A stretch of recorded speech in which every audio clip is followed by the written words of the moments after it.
Now let's talk more about the ethics of approaching strangers in the night to photograph them. Hey, can I take your photo? Don't do that. Don't do that. Oh boy, this is going to be an interesting one. Now, I always do street photography during the day, but I've tried street photography at night for the first time, and it's very different. So I wanted to talk about that a little bit in this video. But I just want to cover some technical things first, quickly.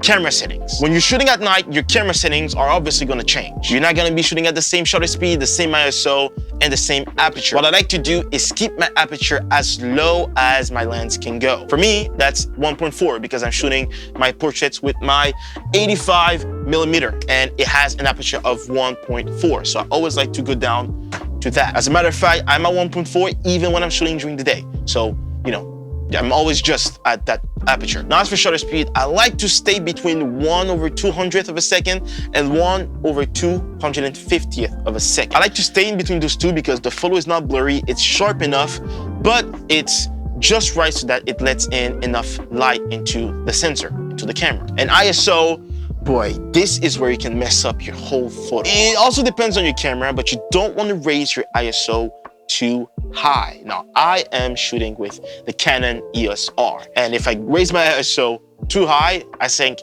past 2,500, if I start going to 3,000 or 4,000, the image is so grainy, it's unusable. So you want to be careful with your ISO. You can raise it, but depending on your camera, don't raise it too far. And if it's really dark, another advice that I would have for you is go in the places where there is a little bit of light, right? For example, in the city.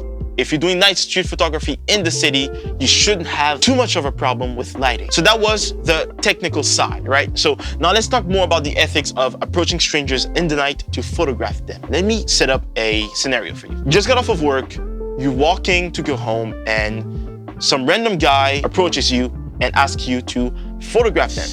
That's kind of tough. Your mindset has to be a little bit different when you're approaching strangers in the night to photograph them because, you know, most likely they're getting off of work, they're just trying to go home. So I know you want to photograph them, but you kind of have to be careful with the way you do it, especially if you're approaching women. Because in my experience, I've noticed that when I approach women in the day, you know, they're more open to being photographed, more than men, actually, well, in my experience, at least. But at night, they're gonna be a little bit more cautious, understandably. So what you want to do, you don't want to approach them, whether it's a man or a woman, you don't want to approach them too abruptly, like, hey, can I take your photo? Don't do that. Don't do that. You want to speak softly. You know, you want to have some distance between you and your subject. They don't want to feel like you're trying to rob them or that you're trying to steal something from them, right? So make sure you're being careful, make sure you're keeping your distance, and make sure you're being respectful. Another important thing, make sure you're safe when you're shooting at night. You know, it's darker outside, you never know who's around, and listen, you don't want to get your stuff stolen and you don't want to get robbed. So please, please make sure you're cautious. If you can go out with a friend to take some photos, if there can be two of you guys, then take advantage of that. But if you're by yourself, make sure you're extra careful and don't go into any suspicious blocks. Don't go into any suspicious streets. Make sure you're somewhere that there's always light.